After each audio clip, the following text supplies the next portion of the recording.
시간 아름다우신 주님을 바라보며 함께 참 아름다워라 찬양하며 우리들의 모든 마음을 주님께 올려드리겠습니다.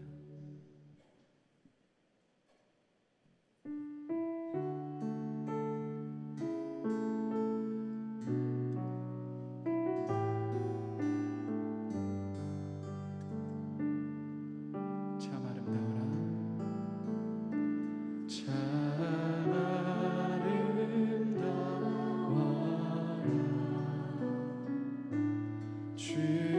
주님의 세계는 저절로 머네 꽃보다 더 고운 백합화 주 찬송 주 찬송하는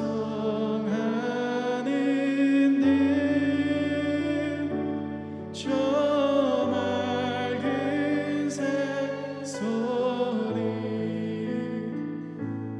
내 아버지의 지으신 그 솜씨 깊도다 참 아름다워라 참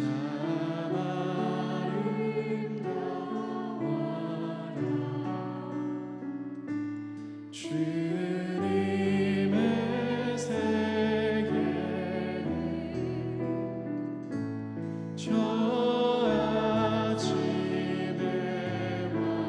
저녁도 가만히 빛난다 망망한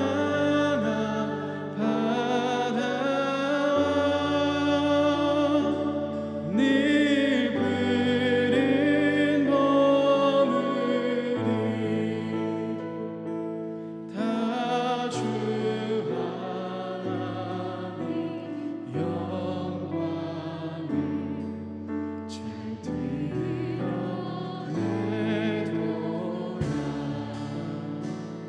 우리 마음을 다해서 3절로 고백하겠습니다. 참 아름다워라 참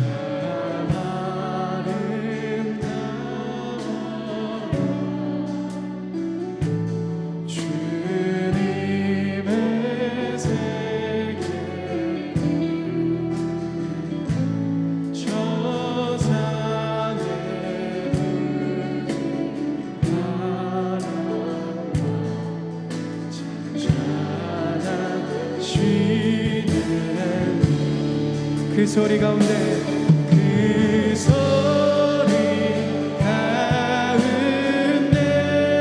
가운데 주 음성 들리니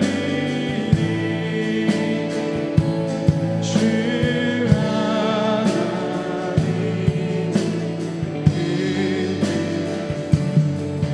내 그 소리 가운데 그 소리 가운데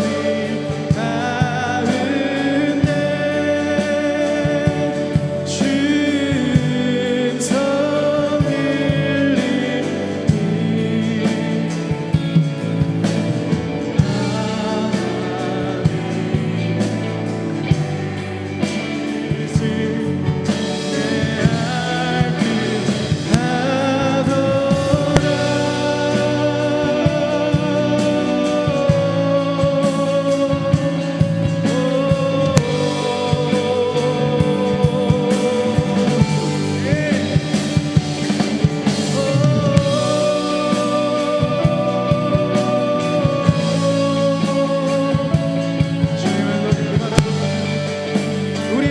다시 한번 고백하겠습니다. 주 찬송 주 찬송하는 듯 저 맑은 새소리 내 아버지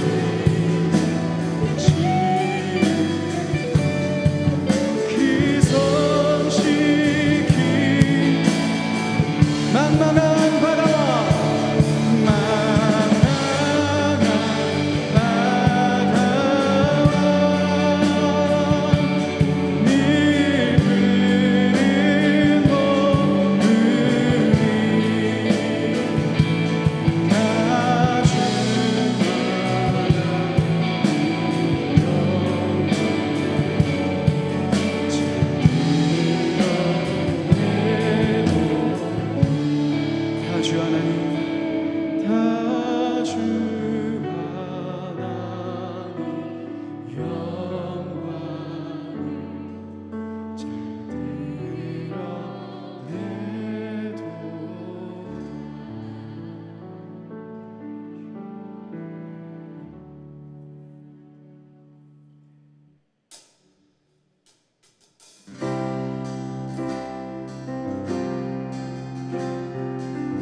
우리 함께 고백하겠습니다. 예수, 예수로 나의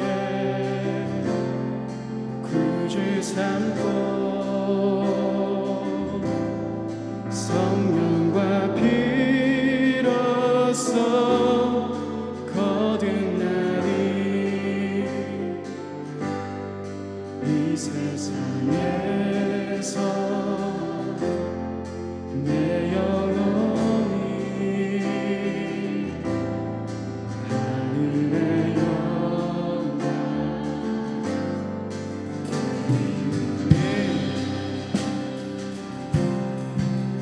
우리 2절로 찬양하겠습니다. 온전히 주께 온전히 주께 맡긴 내 영 사랑의 음성을 듣는 중에 천사들 왕래 하는 것과 하늘의 영광 보리로다. 이것이 나의 간증이요 이것이 나의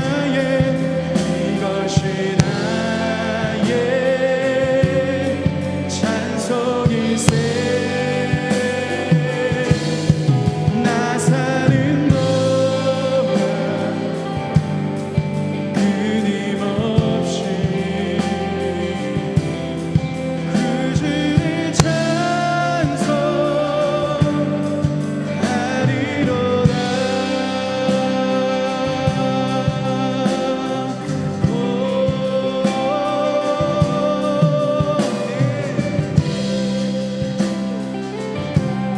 우리 마음을 다해서 3절로 고백하겠습니다. 주 안의 기쁨, 주 안의 기쁨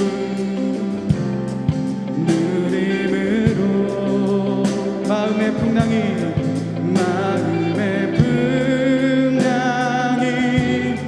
잔잔하니 세상과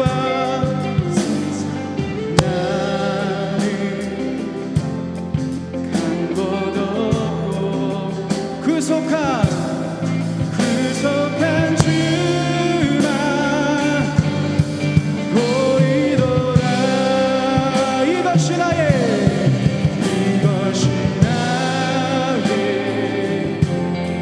간증이요 이것이 나의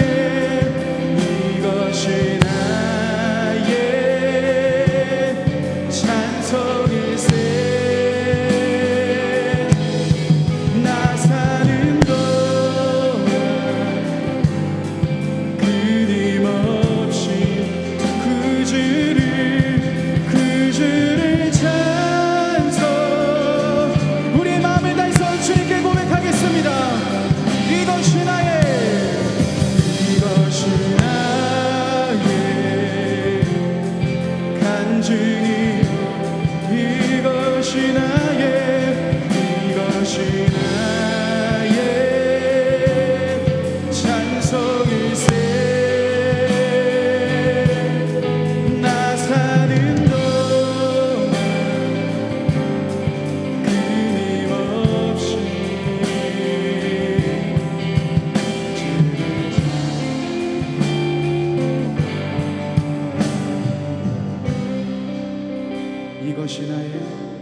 이것이 나의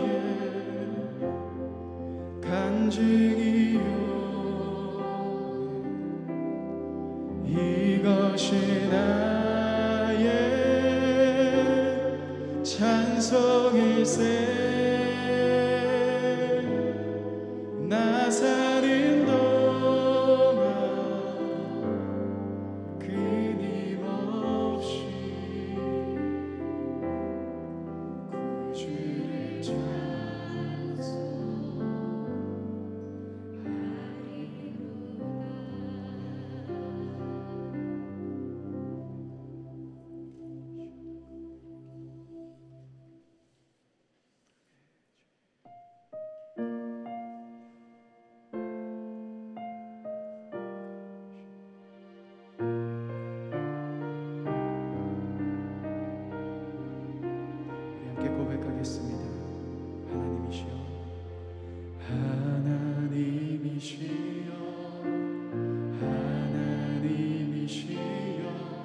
주는 나의 하나님이시로다.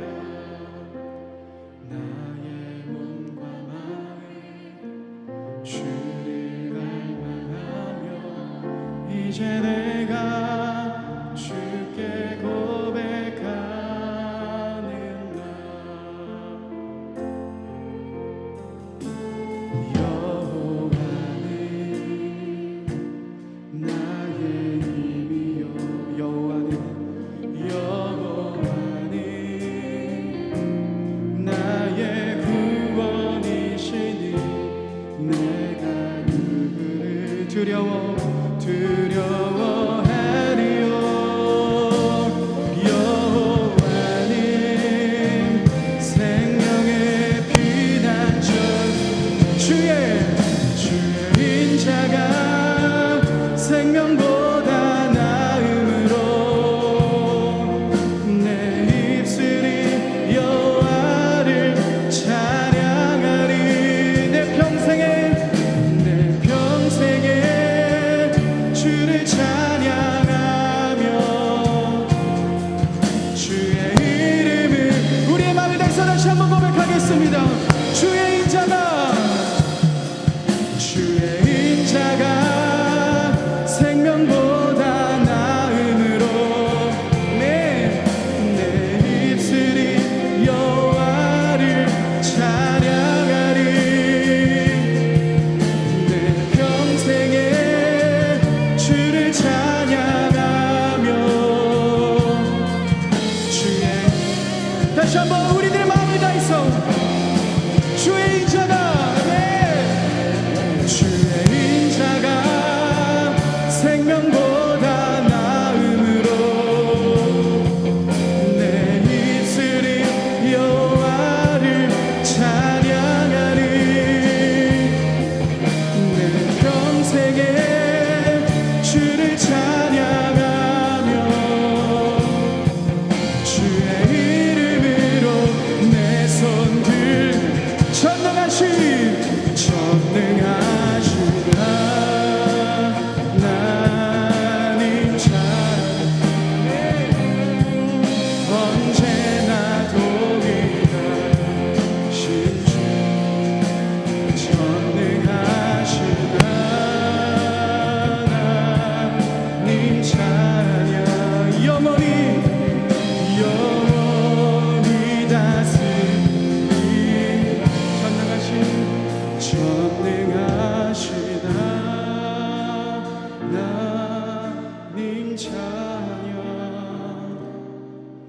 언제나 동일하신 주 전능하신 하나님 찬양 영원히. 우리 마지막으로 고백하겠습니다. 전능하신 하나님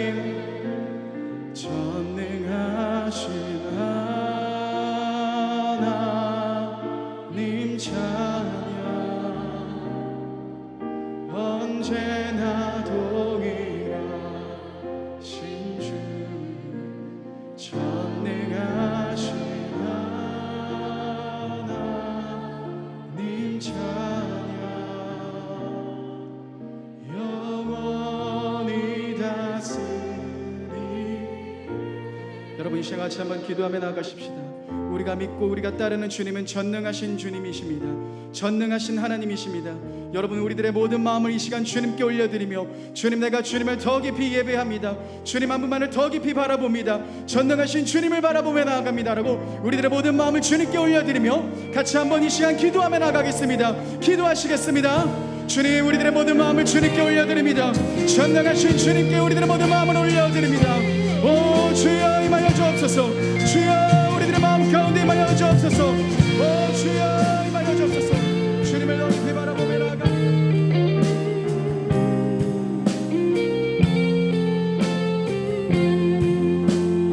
감사합니다. 우리 예배 자리를 인도하시고 아버지 주님의 말씀 앞에 우리가 설 수 주님을 높이 바라보며 나아갑니다. 주님께 우리들의 모든 마음을 올려드립니다. 성령 하나님 임하여 주옵소서. 전능하신 주님을 바라보며 나아갑니다. 우리들의 모든 마음을 주님께 올려드리며 나아갑니다.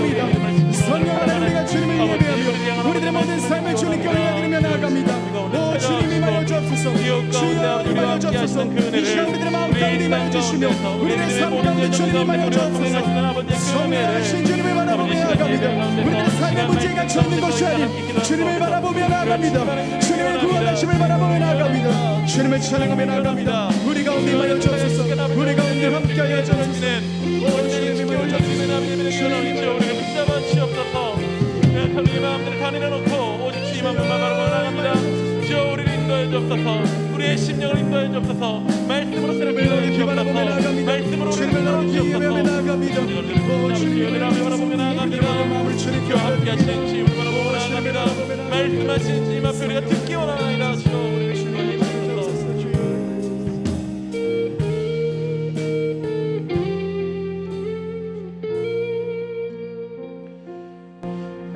주님 이 시간 우리를 이 예배 자리 가운데로 말씀을 듣는 자리 가운데로 인도하여 주심에 감사합니다. 주여 우리가 믿음의 여정을 살며 힘겹게 싸우며 걸어가는 그 모든 길 가운데에서 주의 말씀이 오늘 우리 삶 가운데 살아계신 주님을 알게 합니다. 주의 말씀이 오늘 세상 가운데서 싸워나갈 수 있는 능력이 됩니다. 주의 말씀이 우리가 오늘 믿음을 지키며 견디며 이겨낼 수 있는 능력이 됩니다. 주여 이 시간 들려지는 말씀 가운데에서 우리가 충분히 큰 힘을 얻게 하여 주셨고 또한 우리의 삶 가운데서 그 말씀이 능력이 되는 그러한 시작점이 되는 시간 되도록 주여 인도하여 주시옵소서. 함께 하실 줄 믿사오며 예수님의 이름으로 기도드립니다. 아멘.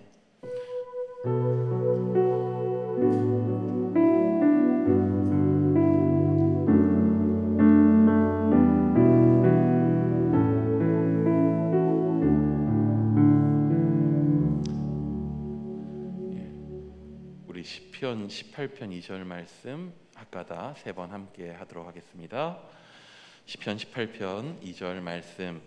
여호와는 나의 반석이시요 나의 요새시요 나를 건지시는 이시요 나의 하나님이시요 내가 그 안에 피할 바위시요 나의 방패시요 나의 구원의 뿌리시요 나의 산성이시로다. 시편 18편 2절 말씀. 시편 18편 2절 말씀. 여호와는 나의 반석이시요 나의 요새시요 나를 건지시는 이시요 나의 하나님이시요 내가 그 안에 피할 나의 바위시요 나의 방패시요 나의 구원의 뿌리시요 나의 산성이시로다. 시편 18편 2절 말씀. 시편 18편 2절 말씀. 여호와는 나의 반석이시요 나의 요새시요 나를 건지시는 이시요 나의 하나님이시요 내가 그 안에 피할 나의 바위시요 나의 방패시요 나의 구원의 뿌리시요 나의 산성이시로다. 시편 18편 2절 말씀. 아멘. 오늘 우리에게 주신 하나님 말씀은 히브리서 5장입니다. 히브리서 5장 11절부터 14절까지의 말씀을 함께 보시겠습니다. 히브리서 5장 11절부터 14절까지의 말씀입니다. 히브리서 5장 11절부터 14절까지의 말씀을 우리 한 절씩 교독하도록 하시겠습니다. 멜기세덱에 관하여는 우리가 할 말이 많으나 너희가 듣는 것이 둔함으로 설명하기 어려우니라.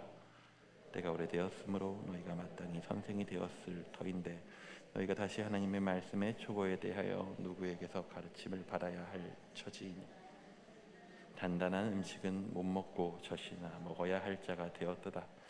이는 젖을 먹는 자마다 어린 아이니 의의 말씀을 경험하지 못한 자요 단단한 음식은 장성한 자의 것이니 그들은 지각을 사용함으로 연단을 받아 선악을 분별하는 자들이니라. 아멘. 오늘 함께 하실 강사님을 소개해 드리기 전에 온라인으로 참여하시는 분들을 위해서 한 번 더 안내해 드리도록 하겠습니다. 오신 분들은 강의안을 프린트물로 받으셨는데요. 그 각 가정에서 온라인으로 참석하시는 분들은 교회 홈페이지에 나눔터에 자료실로 가시면 맨 위에 세마학교 히브리서 강의안 다운 받으실 수 있습니다. 참고해서 보시면서 오늘 말씀 같이 들으시면 되겠습니다. 오늘 강사님을 좀 소개시켜 드리겠습니다. 오늘 강사님은 양용의 교수님이십니다. 그 전 에스라 성경대학원 대학교 신약학 교수님이시고요. 영국 런던 바이블 컬리지에서 그리고 위클리프 옥스포드에서 신학을 공부하셨습니다. 다른 이런 이력보다도 저에게 있어서 이분은 사실 제가 직접 배우고 수학했었던 제가 배운 분은 아니긴 한데요. 그럼에도 제가 이제 신학을 학부에서 시작하면서 신학이라는 걸 처음 배우면서 이분의 책을 통해서 신약에서 말씀하시는 메시지가 이러한 것이구나라고 하는 새로운 눈을 뜨게 해주신, 그래서 이분이 쓰신 책은 제가 다 갖고 있으면서 항상 설교를 준비할 때도 읽고 다시 보고, 그래서 오늘 들고 와서 사인 받았습니다. 저한테 있어서는 약간 스타 같은, 그래서 긴장되는 마음으로 오늘 모셨는데, 오늘 여기 함께 하신 분들도 히브리서 말씀 통해서 오늘 믿음의 싸움을 싸우는 가운데에서 들으시는 말씀이 우리 귀에 들리는 말씀이 우리에게 싸울 힘을 주시는 그런 시간 될 수 있기를 기대합니다.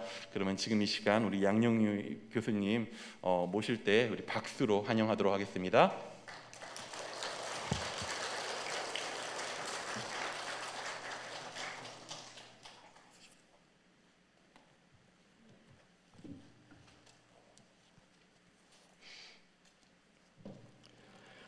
여러분 이렇게 직접 얼굴을 뵙고 말씀을 나눌 수 있는 기회를 갖게 되어서 참으로 기쁘고 또 행복하게 생각합니다. 오늘 그리고 내일까지 쉐마 학교의 부모님들을 위해서 히브리서 강의를 부탁을 받았는데, 오늘은 특별히 오늘 이 저녁 시간에 성도님들이 같이 이 히브리서의 이해를 돕는 그런 말씀을 좀 나눌 기회를 가졌으면이라고 저에게 말씀을 하셔서 제가 기쁜 마음으로 여러분들과 더불어서 히브리서의 문을 열어보도록 하겠습니다. 매일 성경으로 말씀 묵상하시는 분들은 7월 1일 오늘부터 히브리서를 묵상하는 걸로 알고 있는데요.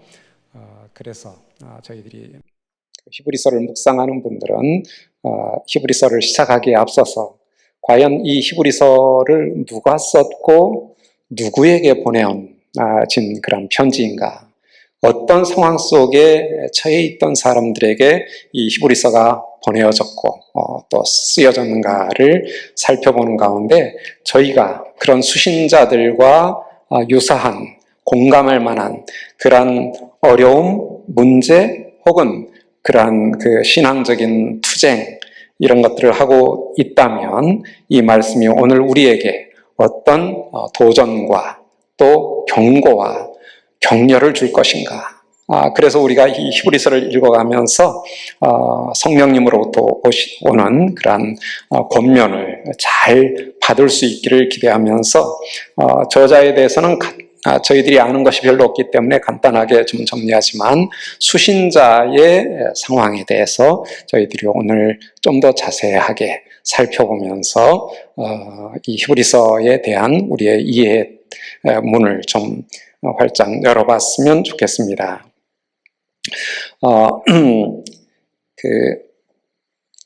여기 PPT가 연결이 되죠? 예. 아까는 됐는데 지금은 히브리서 저자에 대해서 먼저 저희들이 간략하게 좀 생각을 해보겠는데요. 사실 히브리서 저자는 다른 서신들과는 달리 일반적으로 서신서 하면 바울 서신을 우리가 쉽게 생각할 수 있죠. 바울 서신만이 아니라 베드로 서신이라든지 아니면 야고보서라든지 요한 서신이라든지 모든 서신들은 서신을 시작하기에 앞서서 내가 누구다, 내가 누구에게 편지를 쓴다, 저자와 수신자를 밝힙니다. 그래서 모든 서신들은 이 편지는 누가 썼구나라는 것을 맨 앞에서 확인하고 그 저자를 머리에 염두에 두면서 서신서를 읽어가게 되죠. 그런데 특이하게 히브리서만큼은 자기가 누구인가에 대해서, 저자 자신이 누구인가에 대해서 아무런 얘기를 하지 않습니다. 앞에서만이 아니라 히브리서 전체를 통해서도 내가 누구다 하는 사실 밝히지를 않습니다. 물론 이 편지를 받은 수신자들은 1차 독자들은 그분이 누군 줄 잘 알았겠죠. 누구로 돈 편지야 하고 읽었겠죠. 그러나 이 편지 안에는 그 저자가 누구인지 아무런 언급이 없기 때문에 과연 히브리서를 누가 썼을까에 대해서는 이 편지가 쓰여진 이후 초대교회 때부터서도 적지 않은 논의들이 있었습니다. 그래서 여러 가지 추론들을 하고 누구일 것이다 라고 제안들은 많이 있었지만 누구다라는 공통된 일치된 의견은 없었다는 것을 우리가 확인하게 되고요. 그래서 과연 이 히브리서의 저자가 누구였을까 굉장히 궁금하지만 정답은 알지 못하는 그러한 상황입니다. 적지 않은 분들은 히브리서가 바울이 쓴 서신서가 아닐까라고 생각할지 모르지만 바울 서신과 히브리서는 굉장히 다른 특징들이 있습니다. 대표적으로 좀 전에 말씀드렸지만 모든 바울 서신들은 바울이라고 저자를 맨 앞에 밝힙니다. 그것도 매우 중요하게 밝히죠. 그리스도 예수의 종된 사도된 나 바울은 뭐 이렇게 자기 자신의 신앙적인 어떤 경험들까지 얘기하면서 자기가 누구다 하는 것을 밝히죠. 근데 히브리서는 그런 식으로 시작을 하지 않습니다. 그러니까 다른 바울 서신과 히브리서는 굉장히 차이가 있다. 뿐만 아니라 바울은 내가 이 편지를 쓸 때 이 계시의 말씀은 예수 그리스도로부터 직접 받은 것이다. 직접 계시의 어떤 성격을 굉장히 강조합니다. 그래서 갈라디아서 같은 경우에 보면 사람으로부터 내가 배운 게 아니다. 예수 그리스도로부터 직접 받은 것이다 라는 사실을 아주 강하게 강조를 하죠. 하지만 히브리서에서는 그런 식으로 얘기하지 않고요. 2장 4절을 보면 여러분들 성경 한번 펼쳐서 히브리서를 오늘은 좀 살펴가면서 제가 PPT에도 많이 띄워드릴 겁니다만은 히브리서 본문을 좀 살펴가면서 제 강의를 진행하겠습니다. 3절에 보면 우리가 이같이 큰 구원을 등한히 여기면 어찌 그 보응을 피하리요. 이 구원은 구원의 복음이죠. 이 구원은 처음에 주로 말씀하신 바요. 여기서의 주는 예수 그리스도를 말씀하는 것이죠. 모든 복음은 예수 그리스도로부터 비롯된 것입니다. 그리고 그 복음을 들은 자들이 그러면 예수 그리스도로부터 직접 복음을 들었던 자들은 1차 신자들이죠. 최초의 신자들입니다. 12사도를 필두로 해서 제자 공동체가 있었죠. 그래서 예수님은 그 12제자와 더불어 많은 제자들을 이렇게 주변에 두고 사역을 하셨는데 그 분들이 1차 그 그리스도인들이겠죠. 그런데 여기서 그 들은 자들이 우리에게 확증한 바다라고 했습니다. 우리에게. 그러니까 저자도 수신자들도 1차 그리스도인들이 아니었다는 것을 알 수 있습니다. 1세대 그리스도인들이 아니었다. 그 1세대 그리스도인들로부터 복음을 전해받은 자였다. 우리 성경 저자들 중에 1세대가 아닌 2세대 저자들은 상당히 있습니다. 대표적으로 누가복음과 사도행전을 쓴 저자는 누가는 아마도 1세대 그리스도인이 아니겠죠. 2세대 그리스도인이었습니다. 자, 이처럼 이 히브리서의 저자도 2세대 그리스도인입니다. 예수 그리스도로부터 직접 들은 게 아니라 그 들은 사람들로부터 전해 들었다라고 밝힙니다. 우리는 전해 들은 자들이다. 그러니까 바울은 직접 예수 그리스도로부터 계시를 받았다는 것을 강조하는 데 비해서 히브리서의 저자는 우리는 나를 포함해서 우리는 그 1세대 그리스도인들로부터 전해 들은 2세대 그리스도인이다 라는 사실을 아주 명확히 밝히고 있죠. 이런 점에서 바울 서신과 히브리서는 분명하게 구분되어 있다. 차이가 있다라는 것을 알 수 있고, 그래서 히브리서의 저자를 바울이라고 보기에는 어려움이 있습니다. 우리가 누구인지는 알지 못하지만 초대교회 때부터 다양한 저자들이 제안이 되어 왔습니다. 여기서 일일이 그런 얘기를 나눌 수는 없고,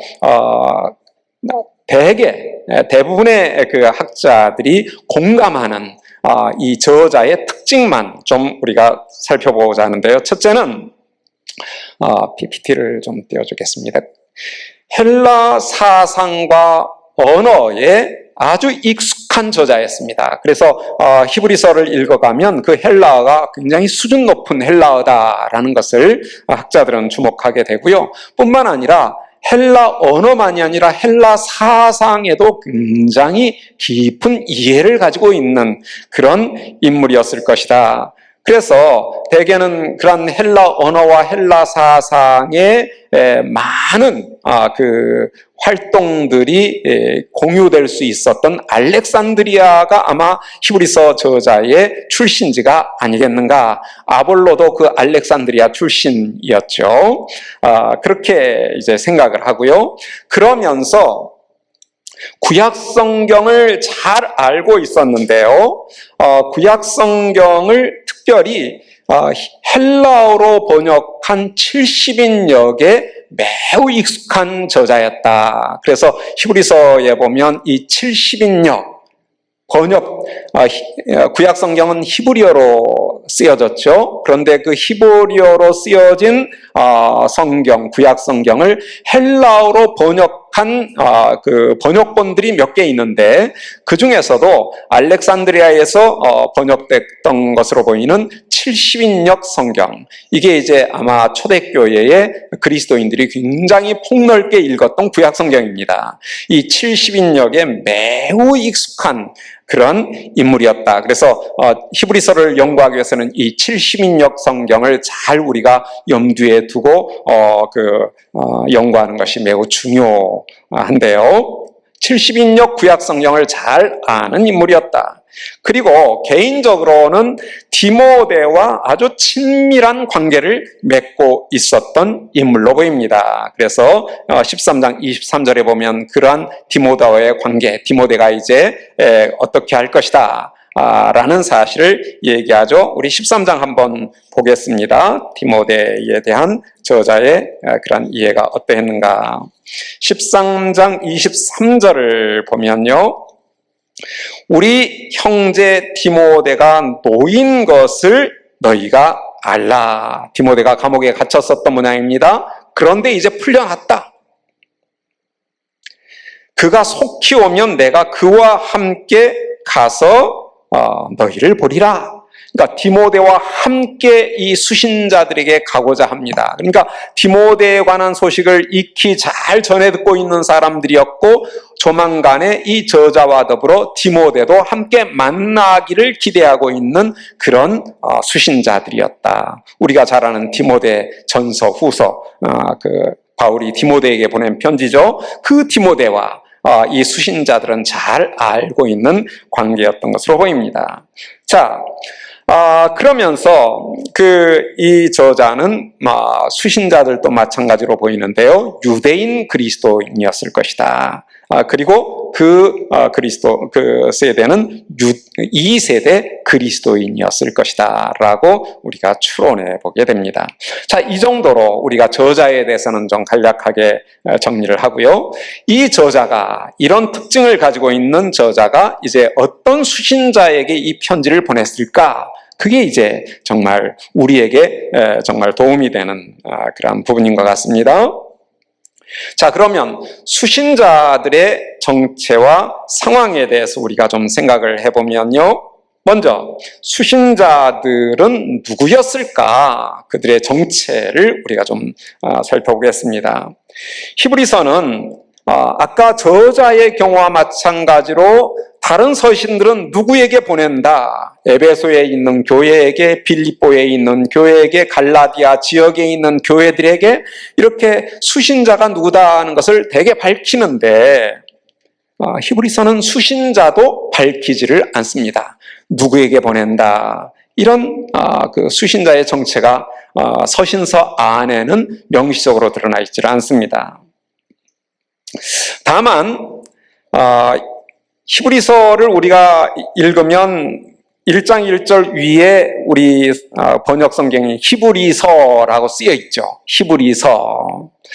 이거는 저자가 쓴 제목일까요? 후대에 교회가 붙여놓은 제목일까요? 예, 저자가 쓴 제목은 아닙니다.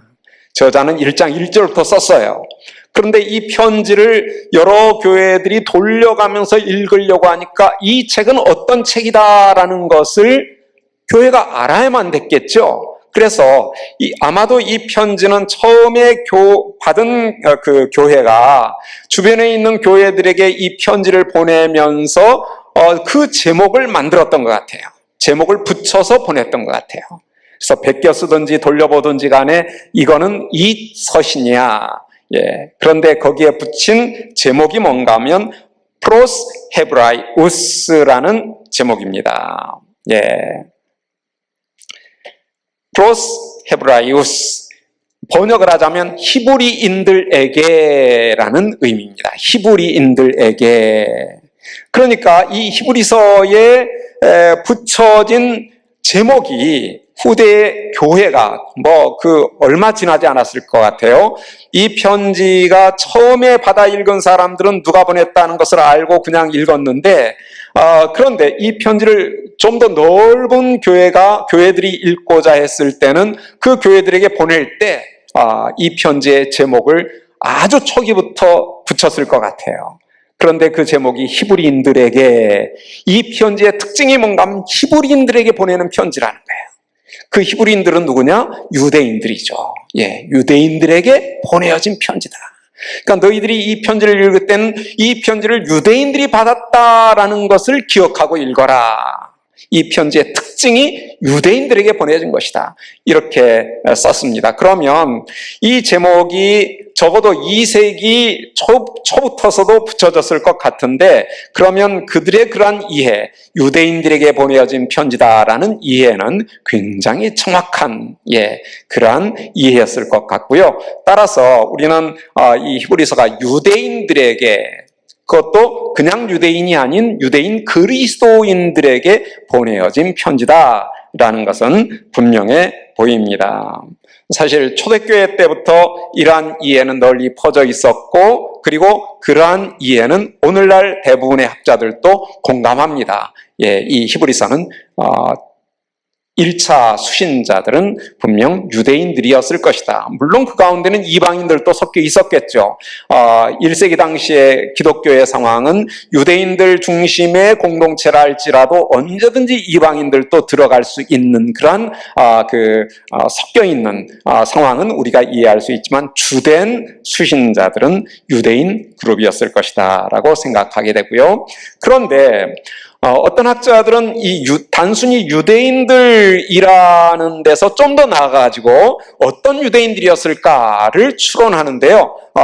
아마도 제사장 집단으로 구성된 유대인들이었을 것이다.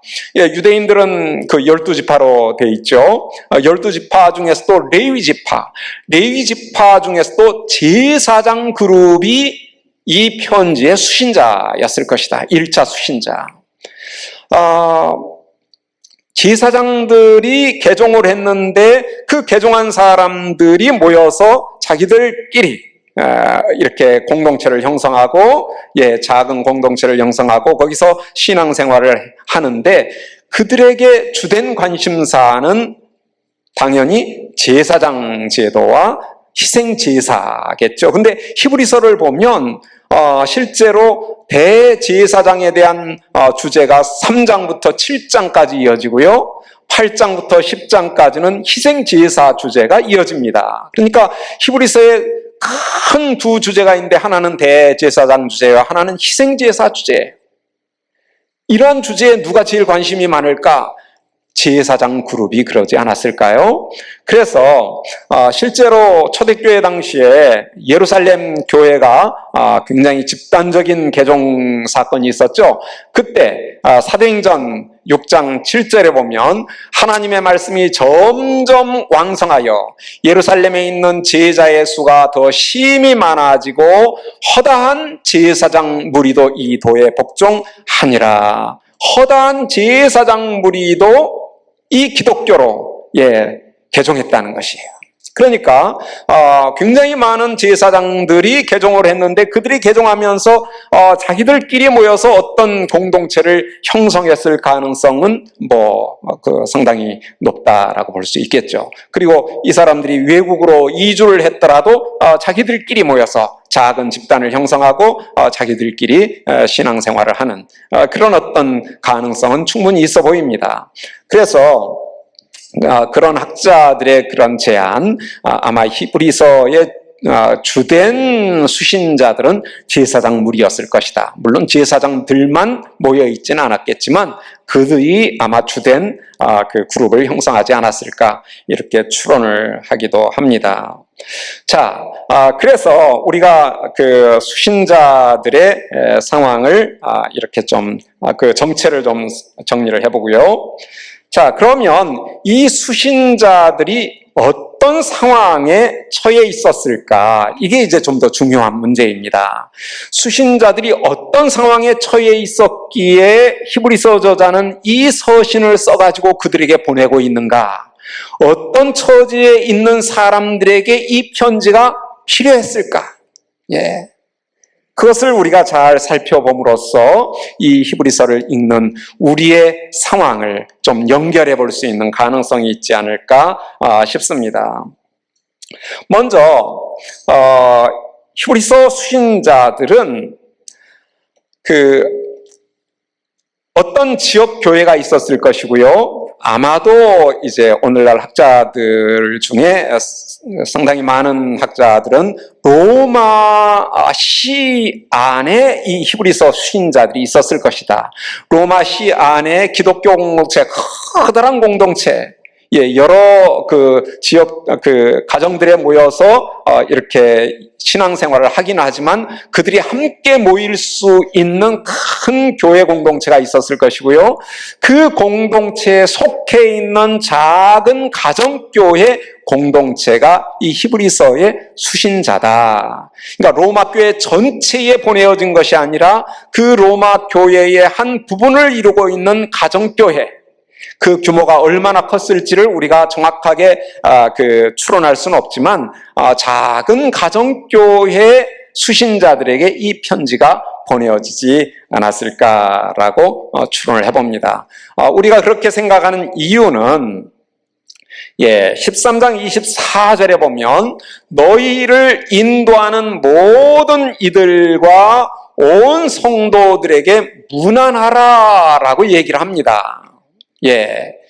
인도자들과 지도자들과 모든 성도들에게 이 편지를 보내는 나의 문안을 좀 전해달라 이렇게 얘기해요. 그러면 이 히브리서를 모든 교회들에게 보낸 것은 아닌 게 분명하죠.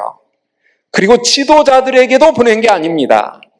만약에 그랬다면 지도자에게 직접 인사하면 되고 모든 성도들에게 직접 인사를 하면 문안을 내면 되는데 그러지를 않았어요. 작은 가정교회에게 이 편지를 보내면서 이 작은 가정교회가 속해 있는 큰 온 교회에게 내가 너희에게 이렇게 편지 썼는데 문안을 좀 전해달라.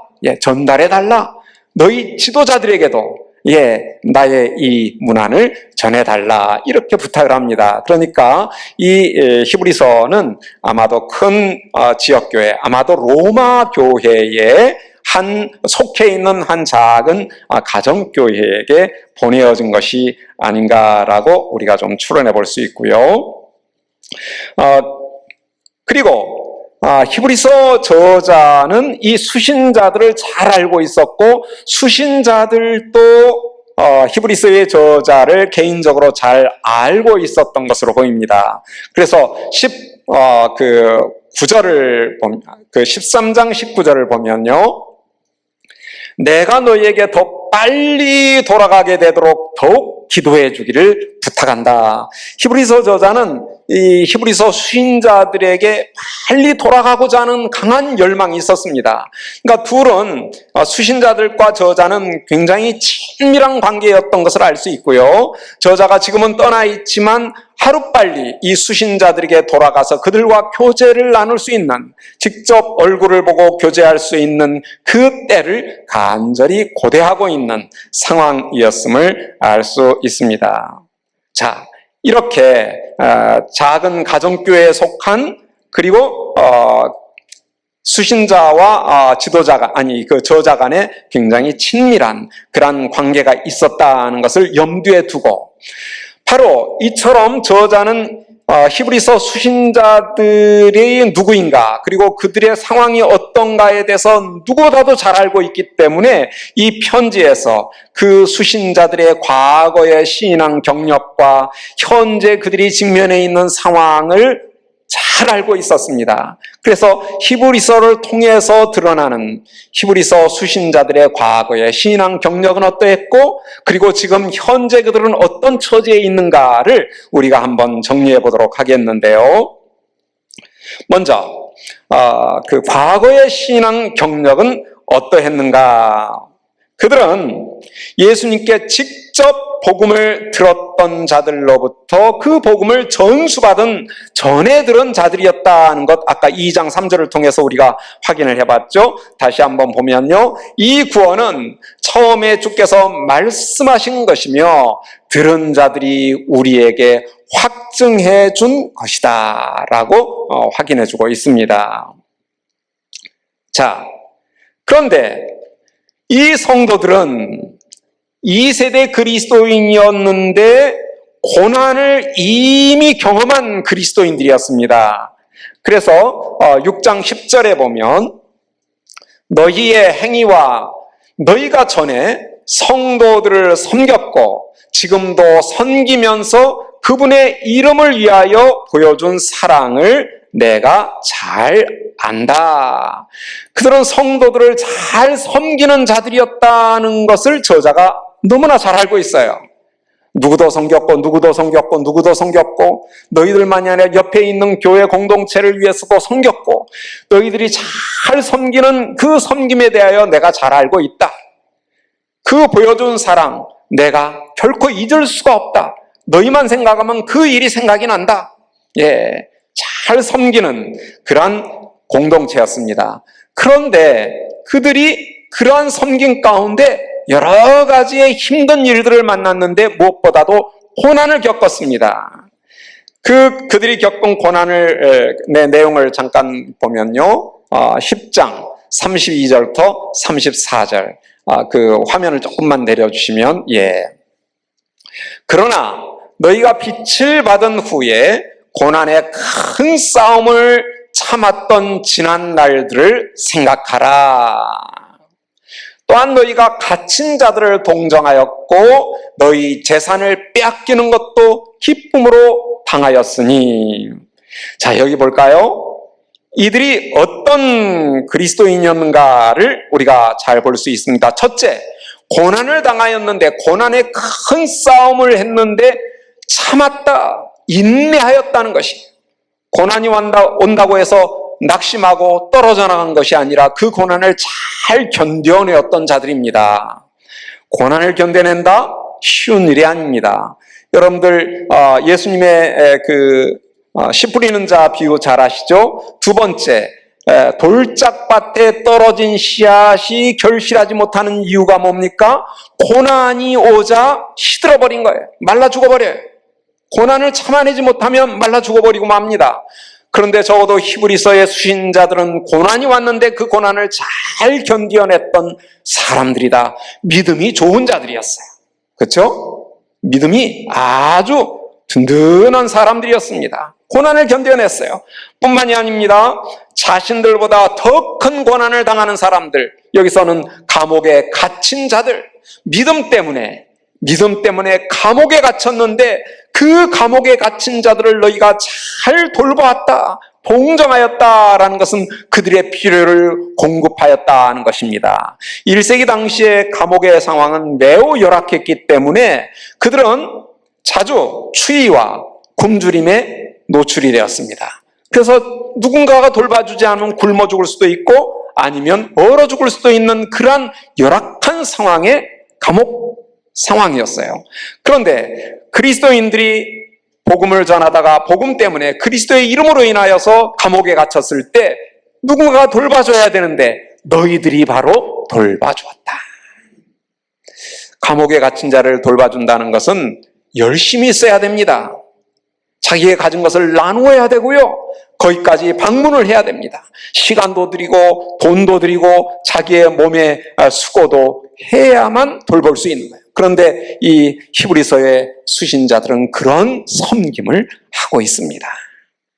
한 걸음 더 나아가서 그들은 재산을 빼앗기는 것까지도 기꺼이 감수하였다. 예, 재산을 빼앗기는 것까지도 감수하였다.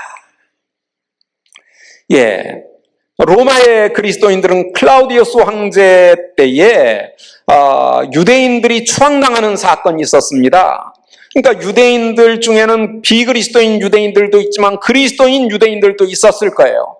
그들이 추방을 당할 때 재산을 몰수당하는 그러한 뼈아픈 경험을 했을 것입니다. 예, 그렇게 재산을 빼앗기고 피난을 갔다가 다시 돌아왔는데 이 수신자들이 바로 그런 그리스도인들이라는 거예요.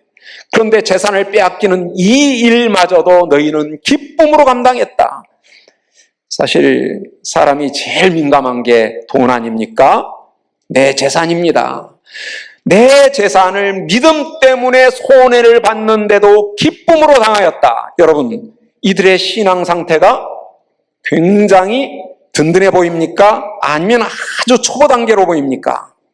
굉장히 든든한 상태. 예, 고난을 인내할 뿐만 아니라 감옥에 갇힌 자들을 돌봐줄 뿐만 아니라 자기 시대의 재산을 빼앗기는데도 그것을 기쁨으로 여겼다. 믿음 때문에, 뭔가 잘못해서가 아니라 믿음 때문에 재산을 빼앗기는데도 그걸 기쁨으로 감당했다. 여러분들, 우리들 자신을 한번 생각해 보면 내가 그 정도 수준이 되나? 한번 검토해 볼 만하지 않습니까? 나는 정말 기쁨으로 내 재산을 빼앗길 수 있을까? 대단한 신앙의 과거 경력을 가지고 있습니다. 든든한 믿음을 가지고 있었던, 굉장히 자라난 믿음을 가지고 있었던 그러한 그리스도인들이죠. 그런데 그들의 지금 현재 상태는 어땠을까요? 예, 현재 상황. 현재 그들은 어떤 상태에 있는가를 5장 11절, 우리가 아까 읽었던 본문인데요. 5장 11절이 너무나 잘 보여주고 있습니다. 5장 11절 제가 읽어드립니다. 멜기세덱에 관하여는 우리가 할 말이 많으나 너희가 듣는 것이 둔함으로 설명하기가 어려우니라. 듣는 게 둔하다라고 했습니다. 듣는 게 둔하다. 그래서 설명하기가 어렵다. 듣는 게 둔하다 하니까 귀가 먹은 것도 아니고요. 그렇다고 해서 지적인 수준이 떨어지는 그런 사람들로 보이지도 않습니다. 그래서 듣는 게 둔하다 하는 것은 예수님께서 말씀하시잖아요. 귀를 가진 자는 들어라 라고 말씀하실 때 그 듣는다는 게 뭘까요? 순종하는 것을 의미합니다. 영적으로 깨어있는 것을 의미하는 거예요. 영적으로 성숙한 단계에 있는 것을 의미하는 거예요. 그런데 이제 멜기세덱 대제사장에 대해서 얘기를 하려고 하다 보니까 5장 10절에 보면 하나님께 멜기세덱의 반차를 따른 대제사장이라 칭하심을 받으셨느니라. 예수 그리스도께서 멜기세덱 계열을 따른 대제사장이다 라고 칭함을 받았는데, 그러면 그 멜기세덱 계열의 대제사장이라는 말의 의미가 뭐냐를 설명하려고 하다가 보니까 지금 수신자들의 영적 상태가 그것을 들을 만한 단계에 있지 않다는 거예요. 둔해요. 마음이 둔해요. 말해봐야 깨달을 수 있는 상태가 아니라는 거예요. 그래서 히브리서 저자는 그 수신자들에게 너희들 지금 너희 자신을 한번 돌아봐라. 과거에 이런 좋은 신앙 경력을 가지고 있지만 지금 현재 너희의 상태를 한번 돌아봐라 라고 도전하고 있습니다. 내가 보기에는 너희가 멜기세덱에 대한 이 깊은 영적 교훈을 얻을 만한, 받을 만한, 깨달을 만한 준비가 되어 있지 않다. 너희가 둔하다, 듣는 것에. 사실 이 권면 단락은 5장 11절에서 시작해서 6장 12절에서 마무리되는데요. 6장 12절을 한번 보겠습니다. 게으르지 아니하고 라고 해서 게으르지, 우리 개역개정이 참 번역상 이 부분에서 매우 아쉬운데요. 이 게으르지라고 번역된 단어는 5장 11절에 둔하다라는 단어와 똑같은 단어예요. 노스로이. 둔하다. 그래서 여기서는 둔하지 아니하고 라고 번역을 해야 돼요. 근데 왜 게으르지라고 번역을 했는지 모르겠어요. 히브리서 저자는 어떤 중요한 개념을 얘기하려고 할 때 맨 처음과 맨 마지막에서 그것을 반복함으로써 감싸는 이런 구조를 무슨 구조라고 하죠? 한국말로는 수미상관 구조 혹은 상관 구조라고 합니다. 처음과 끝을 관을 씌웠다는 거예요. 라틴어로는 인클루지오 구조라고 하고요. 근데 너무 전문적이라서 저는 그냥 쉽게 감싸기 구조, 처음과 끝을 감싼다, 감싸기 구조가 참 좋은 것 같아요. 히브리서 안에는 감싸기 구조가 그냥 차고 넘쳐납니다. 너무나 친절해가지고요, 단락 처음 시작할 때 끝날 때 반드시 수미상관 구조를 사용하고 있어요. 그래서 이 단락의 핵심 개념이 뭐냐? 이 경우는 뭡니까? 5장 11절부터 6장 12절을 읽을 때는 무슨 개념을 염두에 두고 읽어라? 둔하다라는 개념을 염두에 둬라. 너희가 영적으로 둔한 상태다. 그러니 어떻게 해야 되느냐를 염두에 두고 읽어라. 그에 관한 교훈이다는 것을 보여주고 있는 것이죠. 너희가 둔한 상태에 빠져 있다. 그래서 그들은 복음이 제공하는 구원을 등한히 여기는 위험에 빠져 들어가고 있습니다. 심지어 어떤 사람들은 아예 구원의 길에서 떨어져 나갈 위기에 봉착해 있습니다. 2장을 한번 보겠습니다. 2장 1절 제가 PPT에 띄워드리는데요. 죄송합니다. 2장 1절. 그러므로 우리는 우리가 들은 것이 흘러 떠내려가지 않도록 더욱 철저히 조심해야 한다. 흘러 떠내려가지 않도록. 이 말은 흘러 떠내려갈 위기에 처해 있는 사람들이 있으니 주는 말입니다. 강에다가 배를 묶어두면요, 묶여 있을 때는 유지가 됩니다. 노를 저을 때는 거꾸로 올라갈 수 있습니다. 그런데 물살을 거슬러서 올라갈 수 있어요. 건너편으로도 갈 수 있고요. 그런데 노도 젓지 아니하고 메어진 줄도 끊어져 버리면 이 배는 흘러 떠내려갈 수밖에 없습니다. 구원의 자리에서 떨어져 내려갈 수밖에 없다는 거예요. 너희들이 지금 그럴 위기에 있다는 거예요. 구원으로부터 떨어져 나갈 위기에 있다. 지금 이 수신자들이 어떤 사람들이라고 했습니까? 고난을 잘 견뎌낸 자들입니다. 감옥에 갇힌 사람들을 잘 섬겼던 자들입니다. 자기들의 재산을 믿음 때문에 빼앗겼는데 그걸 기쁨으로 당했던 사람들이에요. 그런데 그들이 지금 떨어져 나갈 그러한 위기에 처해 있다. 그게 지금 이 히브리서 수신자들의 상황입니다. 영적 상태예요. 히브리서 저자는 것을 둔하다라고 얘기합니다. 둔하다. 너희들이 영적으로 지금 너무나 무디다. 민감하지 못하다. 들을 마음들이 없는 거예요. 들어야 하는데 듣지 못하는 상태. 둔한 상태. 그들은 복음 진리를 탐구하는데 적극적이지 못하였던 것 같습니다. 열심히 없었어요.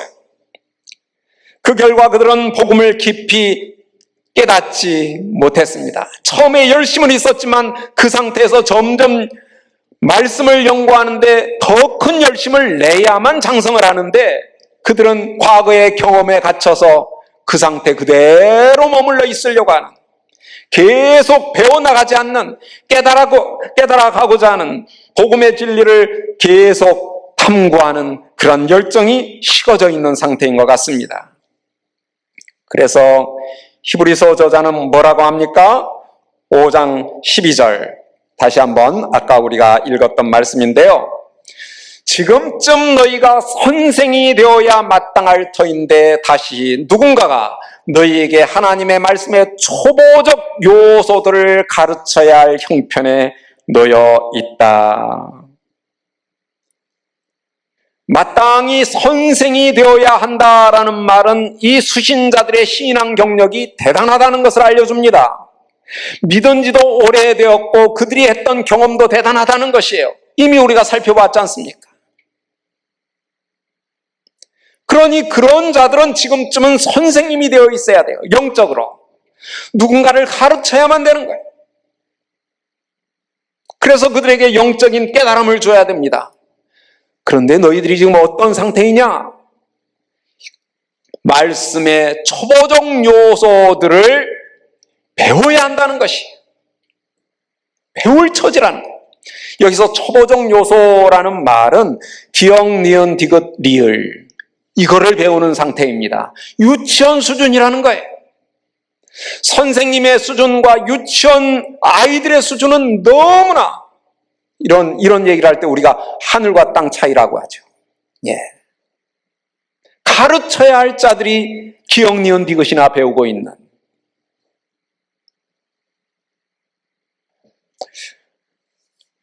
여러분들은 그 기억, 니은, 디귿을 언제 배우셨는지 모르겠네요. 저는 초등학교를 시골에서 다녔는데요. 읍내에서 다녔습니다. 근데 초등학교 1학년 됐는데도 한글을 못 깨우치죠. 그땐 저만 그런 게 아니라 거의 다 그랬어요. 제가 한글을 하도 못 깨우치니까 저희 그 중학교 다니는 셋째 누님이 저를 데리고 이제 길을 다닙니다. 길을 다니면서 양복점 읽어보라 그럽니다. 무슨 양복점? 그건 제가 아니까 그냥 읽습니다. 글자를 알아서 읽는 게 아니라 그냥 외워서 읽는 거예요. 간판을 하나하나 이렇게 보여주면서 저건 뭐. 이 간판 보면서 저는 그 한글을 깨우쳤습니다. 동네 간판 다 외우고 다녔어요. 예. 글은 몰라도 간판은 다 외웠어요. 그러다 보니까 글씨가 깨우쳐지더라고요. 예. 그때 우리는 초등학교 1학년 국민학교였죠. 초등학교 1학년 교과서에 영희야, 이리 와, 나와 놀자. 이런 식으로 교과서가 돼 있었는데요. 그거 정말 까막눈이죠. 가자마자 모르죠. 기억, 니은을 배워야 하는 상태는 맨 처음 단계에서 배우는 거예요. 예.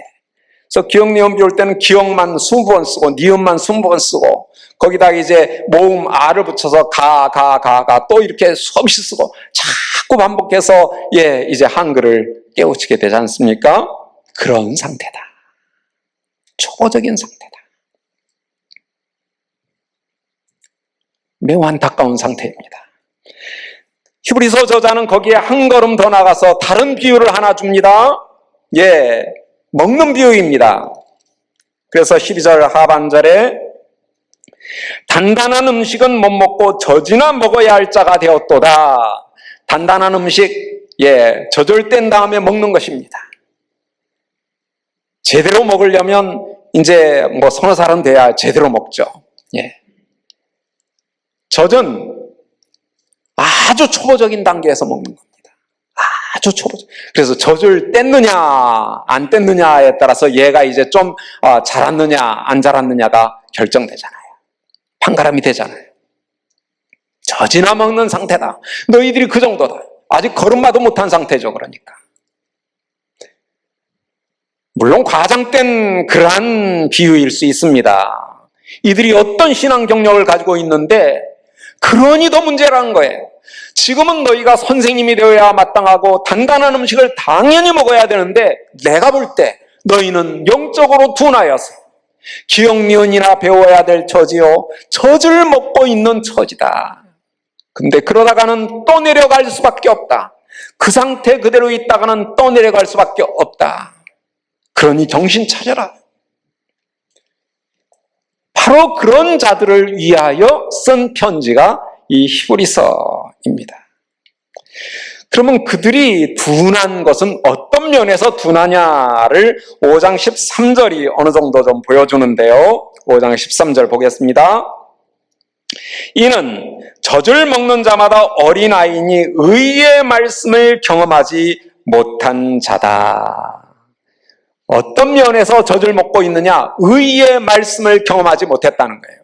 여기서 의의 말씀이라고 하는 것은 하나님의 명령을 순종하는 것이 의입니다. 하나님의 뜻대로 순종하는 것이 의예요. 그런데 그 의의 말씀을 경험을 못했다는 거예요. 머리로는 알고 있을지 모르겠는데 삶에서 그것이 실제로 경험되지 못하는, 순종하지 못하는, 삶으로까지 연결되지 못하는, 사실 제일 위험한 게 뭐냐면 머리에 들어있는 건 많은데 삶이 없는 게 제일 문제입니다. 히브리서 저자가 볼 때는 너희들이 지금 그런 상태다. 의의 말씀에 경험이 부족하다. 머리로만 공부하려고 하지 마라. 너희의 삶으로 그 살아있는 하나님의 말씀을 순종하는 그 훈련을 배워야 된다. 이게 지금 히브리서 저자가 히브리서 수신자들의 영적 상태를 보는, 진단하는 부분입니다. 왜 그러면 그들이 이와 같이 영적인 상태가 둔한 상태요, 기억니인이라 배우는 초보적인 상태요, 그리고 젖이나 먹는 어린아이와 같은 상태에 빠져버렸을까요? 의의 말씀을 경험하지 못한 그런 상태에 빠졌을까요? 그들의 그러한 문제는 지적인 능력의 부족으로 보이지는 않습니다. 그것은 오히려 고난에 대한 두려움이 점점점 커지기 시작한 것 같아요. 그러면서 과거에 자기들이 길들여져 있었던, 익숙해져 있었던 유대교에 대한 미련, 이들이 제사장 그룹이었다라고 한다면 그들이 늘상 드려왔던 희생제사 제도, 제사장 제도, 이런 것들에 미련이 생긴 것 같아요. 과거를 돌아보게 되는 것입니다. 이 두 가지가 문제였지 않았을까? 그게 히브리서 안에서 우리가 확인할 수 있는 그들의 위험성입니다. 돌아가려고 하는 것, 유대교로 돌아가려고 하는 것, 그리고 또 한 가지는 다가오는 박해에 대한, 고난에 대한 두려움.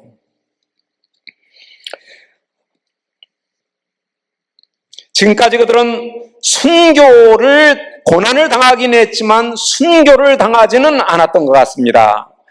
보면요, 12장 4절에 너희가 죄와 싸우나, 여기서 죄와 싸운다는 것은 그리스도인의 믿음을 핍박하는 악의 세력을 얘기하는 것 같습니다. 악의 세력과 싸우나 아직 피를 흘리기까지 대항하지는 않았다. 이 말은 뭘까요? 아직 너희가 순교의 피를 흘리지는 않았다. 그래서 히브리서는 아마도 네로의 박해가 시작하기 전에 쓰여졌을 것으로 보입니다. 네로의 박해 때는 로마의 교회들이 다 순교의 피를 경험했거든요. 근데 이 수신자들은 아직 믿음 때문에 순교를 경험하지는 않았어요. 그러니까 네로 황제 그 어떤 박해가 무르익어가는, 분위기가 무르익어가는 그 어느 시점에 믿음으로 말미암아 점점 두려움이 증폭되는, 순교의 위기가 다가올 때 두려움은 점점 증폭될 수 있죠. 바로 그런 상황에 이 편지가 보내어진 것이 아닌가. 그런데 아직 너희는 순교의 피를 직접 당하지는 않았다. 그런데 이제는 그런 위험이 점점 다가오고 있는 것 같습니다. 지금까지의 웬만한 고난은 잘 견뎌냈는데 순교의 위기가 점점 다가오자 그들의 믿음은 흔들리기 시작했다는 것이에요. 이런 상황에서 그들의 인내와 헌신은 약화되어 가고 있었던 것 같습니다. 그래서 12장 3절을 보면요, 너희는 피곤하여 낙심하지 않도록, 그들이 이런 고난의 과정 속에서 인내했는데 그러다가 보니까 점점 지치기 시작한 거예요. 지치기 시작했어요. 인내가 바닥을 드러내기 시작합니다. 그래서 낙심의 함정에 지금 빠져 들어갈 위기에 있습니다. 그러니까 히브리서 저자는 낙심하지 마라. 그래서 죄인들이 자기에게 거역한 것을 이렇게 참으신 분을 생각하라. 누가 참으셨습니까? 예수 그리스도께서 참아내셨습니다. 죄인들이 거역한 게 뭐죠? 십자가에 달려 죽게 한 사건이었습니다. 예수님은 십자가에 죽기까지, 순교하기까지 잘 참아내셨다. 그러니까 너희들이 지금까지 죄와 싸워왔다. 고난을 잘 견뎌왔다. 심지어는 재산을 빼앗기는 것까지 기쁘게 당하였는데 이제 조금만 더 견뎌내자. 순교의 위협이 너에게 닥쳐올지라도 예수 그리스도를 생각하라. 그분을 생각하면 우리가 능히 그 위기를 견뎌낼 수 있다. 이렇게 도전하고 있는 것입니다. 그런데 이런 상황 속에서 이 히브리서 수신자들은 자신들이 속했던 전체 공동체 지도자들이 전해준 교훈과 상충되는 유대교 전통들에 지금 미혹을 당하고 있는 것 같습니다. 제사장 그룹이니까 자기들끼리 이렇게 모여 있는데 교회의 지도자, 만약에 로마 교회라면 로마 교회 전체의 지도자들이 영적으로 가르쳐주는 복음의 핵심, 그 내용, 그것을 가르치는데도 그들이 그것을 점점 거부하기 시작했다는 거예요. 꼭 그래야만 돼? 아니, 왜 예수 그리스도를 믿으면 제사를 드리면 안 돼? 왜 음식법을 지키면 안 돼? 이런 식의 어떤 거부감. 그러다 보니까 긴장이 생깁니다. 지도자들과. 자, 그들이 받아들였던 행습들이 어떤 것이었을까를 보면요. 13장 7절부터 9절 너희 인도자들을 기억하여라. 그들의 믿음을 본받아라. 여러 가지 이상한 교훈에 끌려다니지 마라. 이상한 교훈에 지금 미혹되고 있는 거예요. 야, 예수님만 믿어야 되냐? 희생제사도 같이 드려도 돼. 예수님만 믿으면 뭐 음식 괜찮다고. 아니야. 우리 유대인들은 음식을 가려 먹어야 돼. 이런 이상한 교훈에 끌려다니지 마라. 바울이 갈라디아서에서 아주 강하게 지적하고 있는 문제입니다. 마음은 은혜로 굳게 함이 아름답고 음식으로 할 것이 아니다. 너희들의 마음의 믿음의 문제는 은혜로 해야지 음식을 먹고 안 먹고 여기에 달려있는 게 아니다. 음식으로 말미암아 행하는 자는 유익을 얻지 못한다. 너희들이 음식법에 다시 끌려가지 마라. 그러니까 이상한 교훈은 바로 음식법을 지켜야 된다. 희생제사도 계속 드려야 된다. 뭐 이런 식의 교훈들. 믿기만 하면 되냐? 아니다. 믿음과 더불어서 이런 것도 같이 해야 되는 거야. 이런 식의 교훈들. 그들이 끌려다니고 있는 것 같습니다. 그러다가 보니까 그들은 지도자들과 긴장 상태에 놓였던 것 같습니다. 그래서 13장 17절에 너희를 인도하는 자를 신뢰하고 그들에게 순종하여라. 신뢰하라, 순종하라. 물론 여기 엉터리 같은 인도자들도 있을 수 있죠. 그러나 적어도 히브리서 수신자들을 지도하고 있던 인도자들은 1세대 그리스도인은 아니더라도 1세대 그리스도인과 긴밀한 관계를 맺고 있던 그러한, 물론 그들 가운데는 1세대 그리스도인도 있었을 수 있죠. 이 수신자들은 아니더라도 그 복음의 정수를 가르치고 있는 그 인도자들을 신뢰하라. 그리고 순종하라. 마음으로 신뢰만 하지 말고 실제로 삶으로 순종하라. 그들이 기쁨으로 일하게 하고 탄식하면서 하게 하지 마라. 복음 사역자들을 탄식하게 하면 안 됩니다. 복음 사역자들이 언제 탄식할까요? 아무리 설교를 해도 그 설교와 아무런 상관없이 살아가는 성도들을 볼 때 탄식합니다. 내가 설교를 잘못했나? 내가 뭘 잘못했나? 어떻게 해야지 될까? 탄식합니다. 어떨 때 기쁠까요? 설교를 했는데 모든 성도들이 그냥 그 다음 주부터 완전히 변했어요. 그러면 이 복음 선포자에게 그보다 더 기쁜 일이 어디 있겠습니까? 성도들의 삶이 복음의 원리를 따라 바뀌어가는 거예요. 그거보다 더 기쁜 일이 어디가 있겠어요? 목사님들한테 뭐 좋은 선물 드리고 뭐 차 사드리고 그러면 기뻐할 것 같죠? 세속적인 목회자들은 그럴 수 있어요. 그러나 진정한 영적인 목회자들은 그런 거 기뻐하지 않습니다. 그런 건 경계합니다. 언제 기뻐할까요? 성도들이 복음의 원리를 따라 살아가는 모습을 보았을 때, 변하는 모습을 보았을 때, 그때 기뻐합니다. 탄식하게 하지 마라, 기뻐하게 하라. 우리가 마음속에 깊이 새겨야 할 말씀입니다. 목사님들 열심히 준비해야 하나님의 말씀을 선포할 때 귀담아 듣기만 하지 마시고 그것이 우리의 삶에, 한 주간의 삶에, 하루의 삶에 영향을 미쳐야 된다는 거예요. 자, 이런 상황에서요, 이 지역 가정 공동체는 중앙교회 공동체와 거리를 두게 되었던 것 같습니다. 지도자와 긴장 관계에 있으니까 좀 거리가 멀어지게 돼요. 그리고 더 나아가서는 자기들끼리 모이는 가정교회 모임도 그만두려고 하는 위기에 처했던 것 같습니다. 그래서 10장 25절 보면 어떤 이들의 습관처럼 모이기를 패하지 말라. 모이기를 패하려고, 야, 우리가 매주일마다 모일 이유가 뭐가 있냐? 매일마다 뭐 하려고 모이냐? 위험하기도 하고 귀찮기도 하고 힘들던데 우리 얼마나 바쁘게 사는데.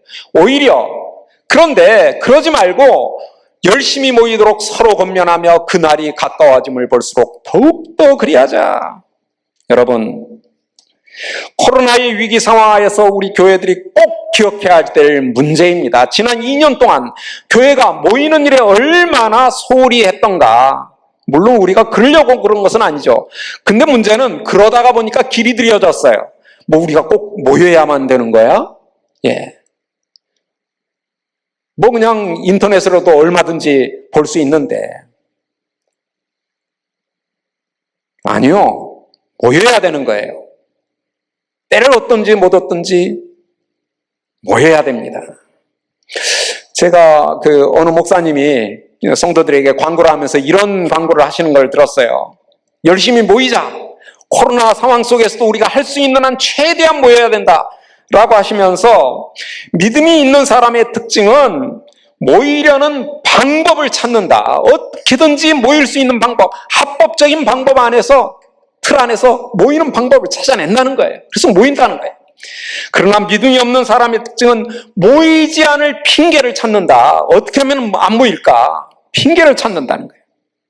모일 수 있는 방법을 찾는 것과 모이지 않을 핑계를 찾는 것은 하늘과 땅의 차이입니다. 선생이 될 처지와 기억니은이나 배울 그러한 처지의 차이예요.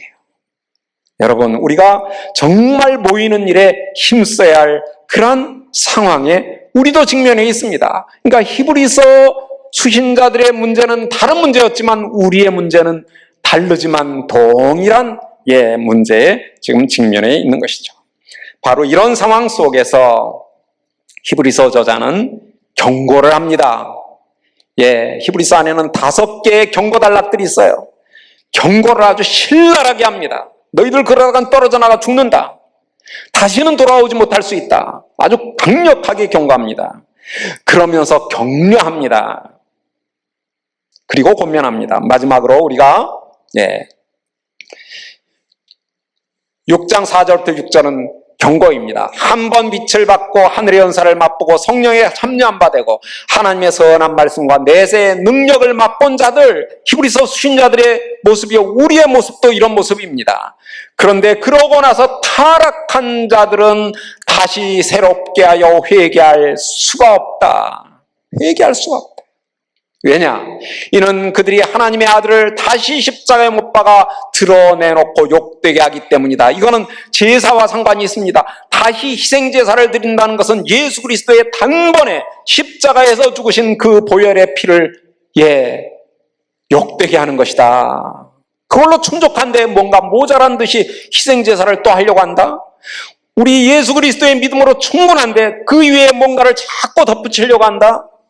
예수 그리스도를 욕보이는 거라는 거예요. 1+1은 슈퍼마켓에서 좋을지 몰라도 믿음에서는 결코 있어서는 안 됩니다. 예수 그리스도 한 분만으로 족한 거예요.